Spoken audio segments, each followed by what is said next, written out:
Y saludamos a esta hora al doctor Santiago Salguero. Él es director de la Asociación de Laboratorios Farmacéuticos. Doctor Salguero, muy buenas tardes y gracias por acompañarnos en este espacio informativo. Le saluda María del Carmen Álvarez. Buenas tardes, muchas gracias por su tiempo y por el espacio. Buenas tardes con todos y con los que nos escuchan también una buena tarde.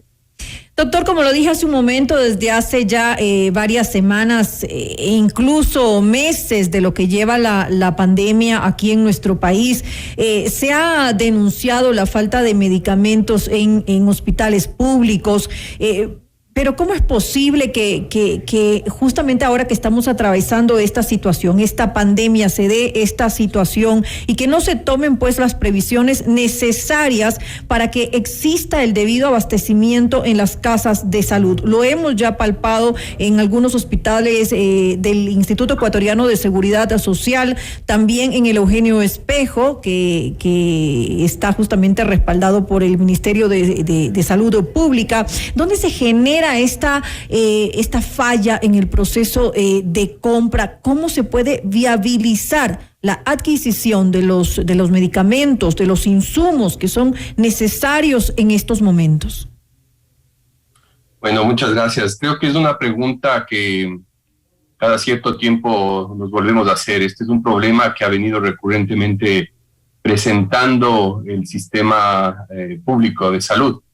Como usted habrá conocido y como es de conocimiento público, la deficiencia de medicamentos se produce permanentemente dentro de las unidades de salud públicas. Y yo creo que se tienen identificados los factores que pueden afectar a esta provisión adecuada. Uh-huh. Sin embargo, de ello poco o nada se ha hecho para corregirlos y seguimos insistiendo en caer en los mismos errores, tratando de obtener resultados diferentes. Y yo creo que ese es uno de los primeros retos que tiene el nuevo gobierno como para poder enfrentar estos mecanismos que no han permitido la provisión adecuada de todo tipo de medicamentos, no solo para los de la pandemia, sino también para el resto de pacientes que están esperando o que tienen necesidad recurrente de medicamentos, ¿no? Entonces yo creo que allí hay una necesidad urgente de revisar a profundidad cuáles han sido esos mecanismos que se han utilizado y tomar lo bueno y desechar lo malo. Yo creo que eso es el camino más sabio, ¿no? Una de las cosas que como ALAFAR y las 15 corporaciones que están integradas en nuestra asociación hemos dicho al gobierno es que nosotros estamos aquí presentes para poder también unir esfuerzos. Uh-huh. Y eso también ha sido un factor que no ha sido considerado antes. Al parecer, el Estado se cree autosuficiente en el poder cumplir y en el poder encontrar soluciones, y nosotros creemos que es necesario tener este acercamiento y las conversaciones entre lo público y lo privado para encontrar los mejores mecanismos que permitan solventar estas necesidades para toda la población. Ahora, usted hace un momento dijo que ya se tienen identificado justamente cuáles son los factores por los cuales se da esta situación, se da este desabastecimiento de medicinas e insumos en los hospitales públicos. ¿Cuáles son entonces? Bueno, por ponerle un ejemplo, el sistema de compras unificado, la subasta que permanentemente está haciendo el Estado, permanentemente ha mostrado errores. Por ejemplo, el hecho de no exigir como requisitos previos la obtención de los registros sanitarios certificados de buenas prácticas de almacenamiento, distribución, fabricación, así como el certificado del establecimiento farmacéutico, es decir, cumplir por lo menos los requisitos básicos que se necesitan para que un proveedor establecido, un proveedor legal aquí en el país, pueda presentarse y ofertar adecuadamente estos medicamentos que se necesitan, que sean de calidad, de seguridad, de eficacia. Creo que es uno de los errores que permanentemente se están cometiendo. Nuevamente, en la publicación, lastimosamente, en el decreto 1033 del pasado año, en junio del año pasado, se vuelven a cometer estos mismos errores. Para que usted tenga un ejemplo, en el año 2016, que fue el último proceso grande de compras estatales, se hicieron o se tuvieron 450 procesos, muchos de los cuales tuvieron que ser adjudicados no al primer oferente, sino incluso hasta el 13º oferente. Es decir, si el primero no cumplía, iban con el segundo no cumplía, iban así hasta el 13º. Eso evidentemente resalta un efecto negativo en la provisión de medicamentos, ¿no? El hecho de no permitir que las empresas que estén establecidas localmente en el país puedan ejercer esa provisión de medicamentos, que tengan un giro comprobado en el negocio, también es otro de los errores. Se identificaron como proveedores a personas naturales, estudios jurídicos, ferreterías, proveedores de computadoras, en un bien que es tan sensible y que es tan necesario cuidar, como le digo yo, la garantía de calidad y efectividad que es el medicamento, ¿no? Y por eso justamente es que se dan actos de corrupción, porque no está debidamente manejado este proceso de compra.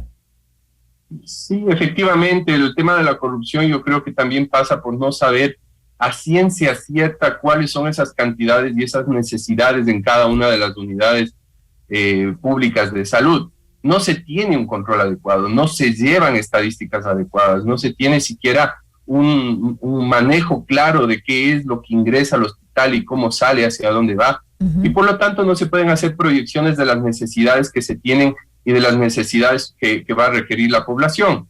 Por eso usted ve muchas veces que se compran cantidades enormes de cierto tipo de medicamentos, y por el otro lado existe una falta también enorme de otro tipo de medicamentos. Entonces, yo creo que ese tipo de errores son identificados y que se pueden corregir con una voluntad política fuerte, que creemos que el próximo gobierno la tiene al haber nombrado al doctor Borrero como insignia y como a la cabeza del tema de salud. Y estamos aquí dispuestos también para apoyar y poner el hombro para poder solventar todos estos problemas que, como le digo, ya son recurrentes y que año a año se ven permanentemente, ¿no? Ahora, antes de hablar de esa voluntad política a la cual usted hace alusión, para entender un poco más sobre el tema de los concursos, de las compras públicas, de cómo funcionan, cómo participan las farmacéuticas en estos concursos, es decir, ¿existe igualdad de condiciones? ¿De qué forma se lo hace y de qué forma debería hacerse? Bueno, siempre es necesario tener esa igualdad de condiciones y para ello se necesita transparencia. Es un tema que también hemos venido mencionando al gobierno saliente, incluso por comunicaciones de varios sectores que hacemos la gestión día a día del tema de medicamentos y que proveemos medicamentos de calidad a las unidades de salud, y que lastimosamente tampoco ha sido conocido. Usted puede, como empresa farmacéutica, empezar a plantear la provisión de medicamentos, pero no conoce contra quién está compitiendo, y en esos momentos, como son espacios muy cortos de tiempo en los cuales usted tiene que hacer la oferta, simplemente desconoce si terminó ganando, si lo hizo y lo hizo en qué condiciones, y esto también demuestra un poco de la falta de transparencia a la que hago mención. Ahora, si se manejara de forma adecuada, ¿habría la capacidad de que hubiera el adecuado abastecimiento para todos los hospitales públicos? Es decir, usted como representante de Alafar, ¿está seguro que está simplemente corrigiendo este sistema de compras públicas, no tendríamos este problema? Es una corrección profunda, y en esa corrección profunda yo creo que hay oportunidades precisamente para alcanzar lo que usted menciona. Y eso ya se ha conversado. Sé justamente lo que hablábamos hace un momento, usted hablaba decía de la voluntad política. Sé que ustedes se han reunido ya pues con el próximo vicepresidente, con Alfredo Borrero. ¿Han llegado a algún acuerdo? ¿Cuáles han sido los puntos principales que se han tocado en esa reunión? Sí, tuvimos una grata reunión hace algún tiempo atrás, una reunión muy corta, pero creo que fue muy efectiva, en la que expusimos la posición de Alafar al respecto de poder contribuir con todas estas inquietudes y también sugerencias ante el nuevo gobierno. Estamos a la espera de poder ser invitados nuevamente. Hemos hemos estado en contacto permanente con aquellas personas que el doctor Borrero nos designó. Y en ello, pues, estamos convencidos de que tendremos varias reuniones posteriores en las cuales podremos identificar con claridad cada uno de estos aspectos, que lo único que pretenden es mejorar el espacio de acceso y de accesibilidad de medicamentos a la población. ¿Y se ofreció trabajar entonces en esto para poder mejorar, es decir, cambiar el sistema como se está manejando actualmente? Así es, efectivamente, si es cambiar o mejorar o encontrar esas oportunidades que están escondidas detrás de todos esos errores recurrentes, yo creo que sí podemos hacerlo y creo que estamos a tiempo de poder corregir, y para ello también nuestro contingente permanente. ¿Cuáles son los retos que tiene a la FARC en vista, digamos, del próximo gobierno? ¿Cuáles son los objetivos que se han trazado?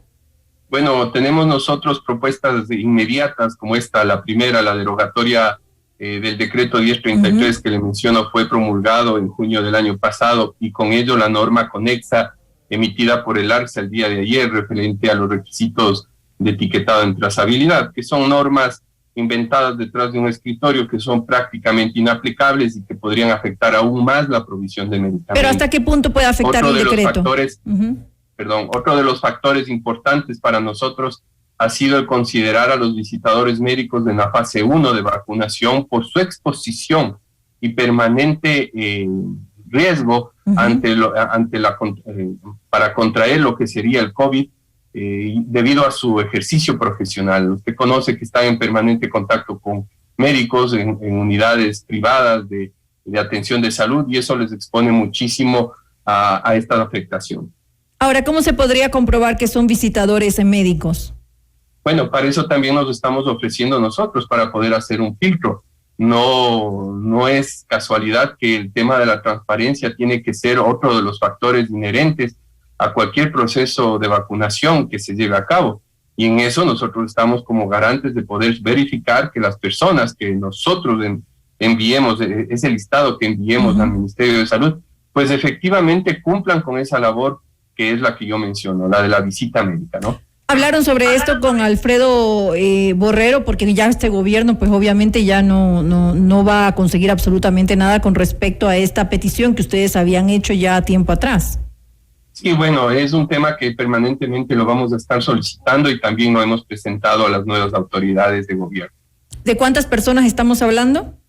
Alrededor de 2.800 personas en lo que se refiere a las empresas que componen a la FARC, que desarrollan esta actividad permanentemente en todas las provincias del país. A nivel nacional, entonces, es decir, más de unas 5.000 dosis aproximadamente, que es completamente manejable. Así es, efectivamente. Hemos tenido la ventaja de que algunas respuestas nos han dado desde alguna zonal del Ministerio de Salud, pero creemos que todavía hay que hacer un ejercicio mucho más amplio en considerar todo este proceso de vacunación en la fase 1 para este tipo de profesionales, como ya lo han hecho otros gremios, ¿no? Y que ventajosamente han tenido buenos resultados en este mecanismo de vacunación. Bueno, esperamos en todo caso que se logre alguna solución en torno al desabastecimiento también de los hospitales, que es una situación preocupante, que significa la diferencia pues entre la vida y la muerte para muchos de los pacientes que se encuentran en estas casas de salud. Son los profesionales de la salud los que laboran allí en estos hospitales, justamente los que denuncian, son los familiares también que en forma desesperada tienen que tratar de conseguir los medicamentos fuera del hospital, porque es increíble que dentro de las casas de salud no existen este tipo de medicamentos que son tan necesarios, y como lo dijimos hace un momento, no solamente para tratar casos de COVID-19, sino también para tratar otras enfermedades, incluso enfermedades catastróficas en las cuales pues los pacientes dependen completamente de contar con estos medicamentos. Es hasta indolente que las autoridades no pongan una solución ante este problema del desabastecimiento de medicamentos y de insumos en los hospitales públicos. Le quiero agradecer nuevamente al doctor Santiago Salguero, director de la Asociación de Laboratorios Farmacéuticos, por habernos acompañado durante esta entrevista, y esperemos que sí, que a la FARC también se pueda unir en este objetivo tan importante para el país. Estamos dispuestos y le agradezco mucho también su tiempo y su espacio, y muchas gracias. Una buena tarde. Una buena tarde para usted.